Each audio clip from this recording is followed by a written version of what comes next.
अगर श्रद्धा विश्वास मन में हुआ तो प्रभु का ध्यान जागेगा।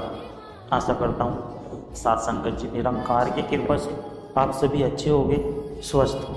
सत्संगत जी आप जी के चरणों में बहुत ही सुंदर प्रेरणादायक कहानी विचार जिसका विषय है श्रद्धा और विश्वास जागेगा अगर मन में प्रभु का ध्यान होगा।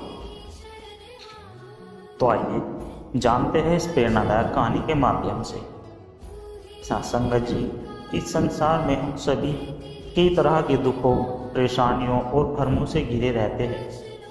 कभी हमें लगता है कि हमारी श्रद्धा डगमगा रही है, कभी विश्वास हिलने लगता है। लेकिन क्या आपने कभी सोचा है कि जब भी हम सच में प्रभु को अपने अंतःकरण में बसाकर उन्हें पूर्ण रूप से स्मरण करते हैं, तब कैसी एक अद्भुत शक्ति जागती है। सत्संगत जी, हमारे भीतर श्रद्धा और विश्वास कोई दिखावे की चीज नहीं, ये तो भीतर से उपजते हैं और उनका मूल है प्रभु का ध्यान। आज हम एक ऐसी कहानी सुनेंगे सत्संगत जी, जो न केवल भाव जगाएगी बल्कि आपको यह भी अनुभव कराएगी कि अगर मन में प्रभु का सच्चा ध्यान हो तो श्रद्धा और विश्वास अपने आप जाग उठते हैं और जीवन बदल जाता है। सत्संगत जी, एक निर्धन लेकिन ज्ञानी संत। गांव देवरिया के बाहर एक पुराना मंदिर था जिसे लोग अब भूल चुके थे। वहीं एक वृद्ध संत रहते थे जिनका नाम स्वामी आत्मदास था। उनके पास कोई धन नहीं था, न ही कोई शिष्य, बस एक लाठी, एक कमंडल और दिन रात प्रभु का ध्यान। गांव वालों उन्हें पागल समझते थे, लेकिन वे मुस्कुराकर कहते, जिसका मन प्रभु में लगा हो उसे संसार की परवाह नहीं होती। इसी गांव में एक आरव नाम का युवक भी रहता था, पढ़ा लिखा, तेजस्वी, लेकिन भीतर से खोया हुआ था। उसे लगने लगा था कि उसकी श्रद्धा सिर्फ शब्दों में है, दिल से नहीं। वह चाहता था सच्चे विश्वास की अनुभूति। एक दिन वह स्वामी आत्मदास के पास पहुंचा और बोला, बाबा, मुझे वह शक्ति चाहिए जिससे मेरा मन स्थिर हो जाए। बाबा मुस्कुराए, क्या तुम प्रभु का ध्यान कर सकते हो, वो भी बिना किसी इच्छा के? आरव बोला, मैं कोशिश जरूर करूँगा। स्वामी जी ने उसे एक नियम दिया, हर दिन सूरज निकलने से पहले 1 घंटा प्रभु का नाम लो। केवल नाम, कोई प्रार्थना नहीं, कोई इच्छा नहीं। आरव ने ऐसा करना शुरू किया। पहले दिन मन भटका, दूसरे दिन भी, लेकिन तीसरे दिन से कुछ हलचल महसूस हुई। एक दिन उसने महसूस किया जैसे भीतर कोई दीपक जल उठा हो। वो दीपक न दिखता न बुझता था, बस एक शांत प्रकाश था। गांव में महामारी फैली, लोग डर गए। आरव ने स्वामी जी की सेवा की और खुद गांव में जाकर बीमारों की मदद करने लगा। लोगों ने कहा, तू भी बीमार पड़ जाएगा। वह बोला, अब मुझे भय नहीं, मुझे विश्वास है, प्रभु मेरी आत्मा के पास है। यह श्रद्धा उसकी सेवा में दिखने लगी। लोग हैरान थे, यह वही आरव है। एक दिन वह स्वयं बीमार हो गया, बहुत तेज बुखार, शरीर कांप रहा था। स्वामी जी पास आए और बोले, अब क्या करोगे? आरव मुस्कुराया, अब भी प्रभु का ध्यान करूँगा। अगर मर गया तो भी प्रभु में ही विलीन होऊंगा। तीसरे दिन बाद वह चमत्कारी रूप से ठीक हो गया। गांव वालों ने कहा, यह श्रद्धा की भक्ति है। आरव बोला, श्रद्धा तभी आती है जब मन प्रभु में स्थिर हो। विश्वास तब जागता है जब मन प्रभु में लीन हो जाता है। सत्संगत जी, अब वह आरव नहीं रहा, वह आरव दास बन गया। गांव में सत्संग शुरू हुआ, लोगों ने प्रभु के ध्यान की महिमा समझी। स्वामी आत्मदास ने कहा, ध्यान ही वह बीज है जिससे श्रद्धा का वृक्ष उगता है और विश्वास उसके फल है। बिना ध्यान के श्रद्धा, बिना श्रद्धा के विश्वास अधूरा है। सत्संग जी, कहानी में हमने सुना कि श्रद्धा और विश्वास कोई ऊपर से नहीं आते। जब हम दिन रात हर परिस्थिति में प्रभु का ध्यान करते हैं, तब भीतर से एक शक्ति जागती, और यह शक्ति ही श्रद्धा है, यही सच्चा विश्वास है। तो चलिए साथ संगत जी, आज से हम संकल्प लेते हैं कि हर मन में हर पल प्रभु का ध्यान रहे, चाहे जैसे भी हालात हो। तब न कोई डर होगा, न कोई भ्रम, केवल विश्वास होगा, और वह विश्वास आपको प्रभु से जोड़ देगा। साथ संगत जी, गोरी की तलाश। कभी कभी जीवन में हमें ऐसी परिस्थितियों में कभी जीवन हमें ऐसी परिस्थिति में डाल देता है जहाँ न केवल हमारी बुद्धि बल्कि हमारी श्रद्धा भी परीक्षा में पड़ती है। पर कई बार हम सोचते हैं कि हम आस्तिक हैं, लेकिन जैसे ही संकट आता है हमारा विश्वास डगमगाने लगता है।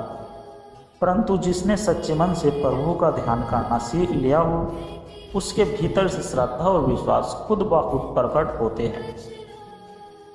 सत्संग का आज की यह कहानी एक स्त्री की है जो अपने जीवन के तूफानों में भी प्रभु का ध्यान नहीं छोड़ती, और अंततः उसका विश्वास सबके लिए एक दीपक बन जाता है। उत्तराखंड के एक छोटे से गांव सूरजकोट में गौरी नाम की एक स्त्री रहती थी। वह बहुत ही साधारण गृहिणी थी, पति रघुनाथ और 2 बच्चे। जीवन सीधा साधा, पर भीतर एक बेचैनी थी।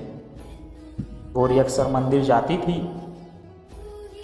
भजन गाती, लेकिन उसे लगता कुछ अधूरा है, जैसे प्रभु तो है पर मन में विश्वास अब तक जागा नहीं। वह अक्सर कहती, मुझे विश्वास नहीं, अनुभव चाहिए, वो भी प्रभु का। एक दिन गांव में बादल फटा, घर उजड़ गया, पति घायल हो गया और बच्चा बीमार हो गया। हर ओर से लोग पीछे हट गए, रिश्तेदार तक ने मुंह मोड़ लिया। गौरी टूट रही थी, लेकिन एक रात वह मंदिर में बैठी और रोते रोते बोली, हे प्रभु, अब तेरा ही ध्यान रहेगा। अब न कोई मदद चाहिए, न सहारा, बस तू चाहिए। उस दिन से उसने सुबह शाम एक दीपक प्रभु के नाम का जलाना शुरू किया। गौरी ने खुद खेती करना शुरू किया, बच्चों को पढ़ाया और साथ ही गांव के मंदिर की सेवा करने लगी। वह प्रभु का नाम गुनगुनाती और कठिन परिश्रम करती। धीरे धीरे उसके चेहरे पर एक अनोखा तेज आ गया। लोग पूछते, गौरी, इतनी विपत्ति के बाद भी तुम इतनी शांत कैसे हो? वह कहती, अब जब मन प्रभु में लग गया है तो बाहर के तूफानों से क्या डरना। गांव में एक अफवाह फैल गई कि गौरी कुछ तंत्र मंत्र करती है, इसलिए उसकी हालत सुधर रही है। गांव के सरपंच ने सभा बुलाई। गौरी को बुलाकर पूछा, तुम्हें किसने यह शक्ति दी? गौरी बोली, यह शक्ति नहीं, प्रभु का ध्यान है।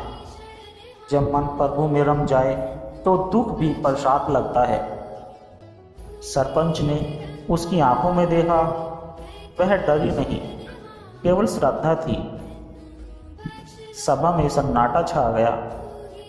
गांव में महामारी फैली।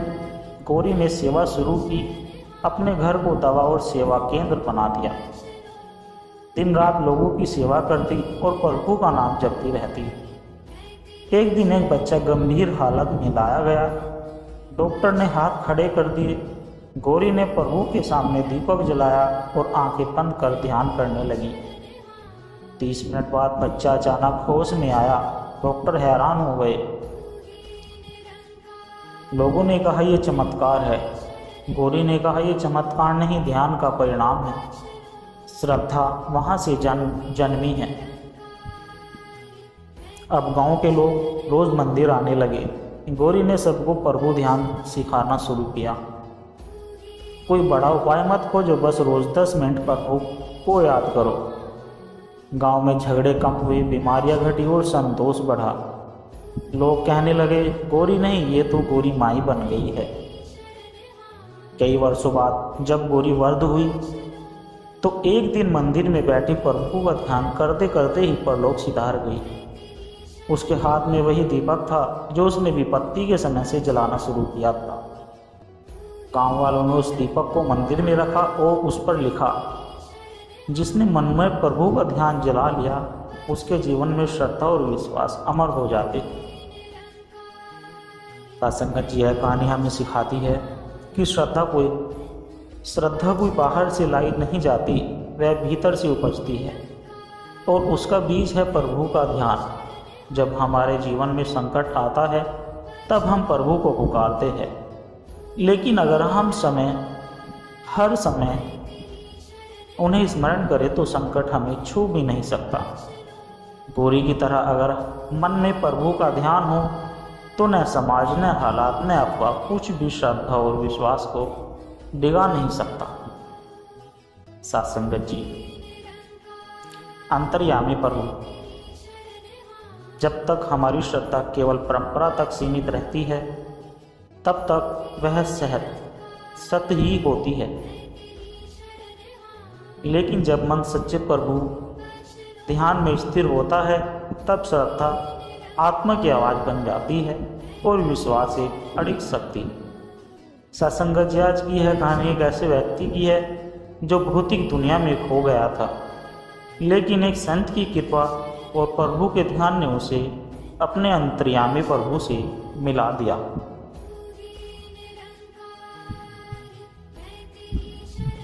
सत्संगत जी,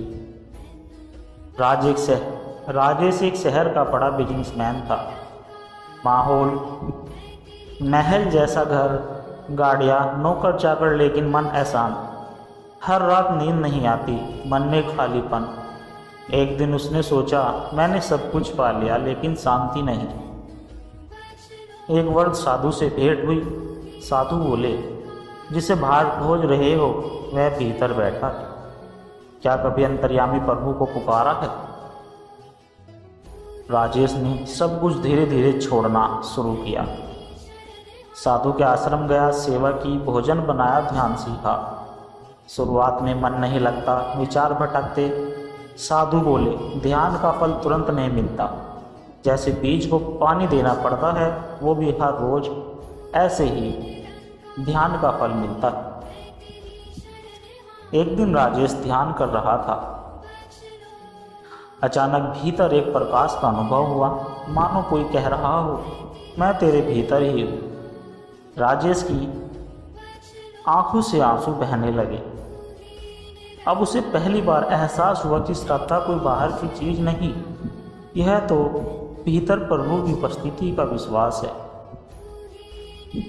आप राजेश का दिन रात एक नई लाइन में बन गया। सुबह 4 बजे उठकर स्नान करता, फिर प्रातः ध्यान करता। 1 घंटा मौन, न कोई विचार, न कोई प्रार्थना, बस अंतर्यामी प्रभु की उपस्थिति को अनुभव करता। वह अब आश्रम की छोटी छोटी सेवाओं में आनंद लेने लगा था। झाड़ू लगाना, बर्तन धोना, पौधों को पानी देना। पहले जो काम नौकर करते थे, अब वही काम राजेश श्रद्धा से करता था। किसी ने पूछा, आप जैसे बड़े आदमी को ये सब करने की क्या जरूरत है? राजेश ने मुस्कुराकर कहा, जब मन में प्रभु का ध्यान हो तो हर सेवा पूजा बन जाती है। धीरे धीरे उसकी आंखों में एक श्रद्धा, शांति अद्भुत सी आने लगी। अब वह दूसरों के लिए भी ध्यान करने लगा, बीमारों के लिए, दुखियों के लिए।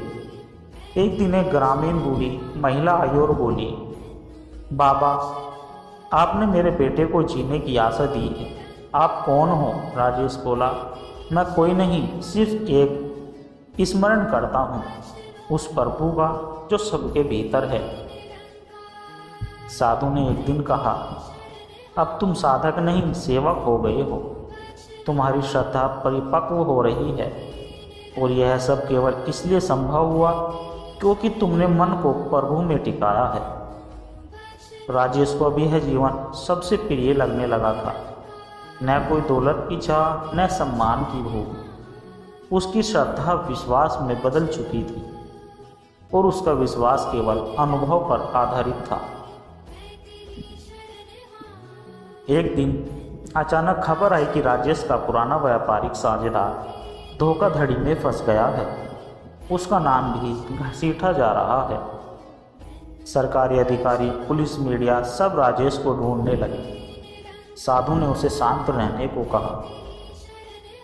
जब जीवन में तूफान उठे तब ध्यान ही नाव बनता है। डगमगाना नहीं, टिके रहना। राजेश ने वही किया। वह भागा नहीं, छिपा नहीं। वह हर सुबह प्रभु का ध्यान करता और दिन में आश्रम की सेवा। लेकिन अब कई लोग उस पर संदेह करने लगे थे। यहाँ तक कि कुछ शिष्य भी कहने लगे शायद ही है, दोषी है। एक दिन एक युवक ने कहा, ऐसे आदमी को तो आश्रम में ही नहीं होना चाहिए। राजेश चुप रहा। रात को ध्यान में बैठा और अंतर्यामी प्रभु से बोला, यदि सच में मेरे भीतर है तो मुझे डिगा नहीं सकता कोई। मैं तुझसे जुड़ा हूँ, बाहर से चाहे जो हो। उस रात उसे एक अद्भुत अनुभव हुआ। ध्यान की स्थिति में उसने देखा जैसे प्रभु ने उसके कंधे पर हाथ रखा हो और कहा हो, जो श्रद्धा से जुड़ा है उसे संसार छू नहीं सकता। कुछ ही दिनों में केस में सच्चाई सामने आई। राजेश निर्दोष था। सब मीडिया वाले माफ़ी मांगने आए। लेकिन अब हम मुस्कुराकर बस इतना कहता कि सत्य की रक्षा प्रभु करते हैं। हमें बस ध्यान में टिके रहना है। अब जब सब स्पष्ट हो गया, आश्रम के लोग, पुराने मित्र और यहाँ तक कि परिवार वाले भी कहने लगे, राजेश अब तो तुम वापस चलो, तुम्हारा नाम फिर से साफ हो गया, अपना व्यापार शुरू करो। राजेश शांत था। उसने साधु से पूछा, गुरुदेव, अब मेरा क्या मार्ग है? क्या मुझे संसार में लौट जाना चाहिए? साधु मुस्कुराए और बोले, राजेश, आत्मा का उद्देश्य केवल संसार से भागना नहीं, उसमें प्रभु को देखना है। अगर तू अब भी भीतर स्थिर है तो कहीं भी जा, तू एक जावल्यमान दीपक, जलव्यमान दीपक बन गया है या बन जाएगा। राजेश कुछ समय ध्यान में बैठा। अंत में उसे उत्तर मिला, मेरे जीवन अब सेवा है और सेवा ही सर्वोत्तम है, जिसमें ध्यान जीवित रहे। उसने एक निर्णय लिया, वह आश्रम नहीं छोड़ेगा, लेकिन गांव-गांव जाकर ध्यान सिखाएगा। श्रद्धा और विश्वास का बीज लोगों के मन में बोएगा। उसने ध्यान शिविर शुरू किए, गरीबों को भोजन बांटना, रोगियों की सेवा और प्रभु स्मरण की शिक्षा देना शुरू किया। अब वह जहाँ जाता, लोग उसकी आंखों में झांक कर कहते, आपकी उपस्थिति से ही शांति मिलती। राजेश हमेशा कहता, शांति मुझमें नहीं, उस प्रभु में है जिसने मुझे भीतर से छुआ। मन में उसका ध्यान हो तो जीवन अपने आप पावन हो जाता है। एक दिन राजेश हिमालय की एक यात्रा पर निकला। वहाँ एक शांत गुफा में कुछ दिन ध्यान करने का विचार था। 3 दिन तक वह बिना किसी व्यवधान के ध्यान में बैठा रहा। न कोई आवाज़, न कोई विचार, केवल गहरी मौनता और अंतर्यामी प्रभु की अनुभूति। तीसरे दिन प्रातःकाल ध्यान की अवस्था में उसने भीतर से एक दिव्य प्रकाश देखा।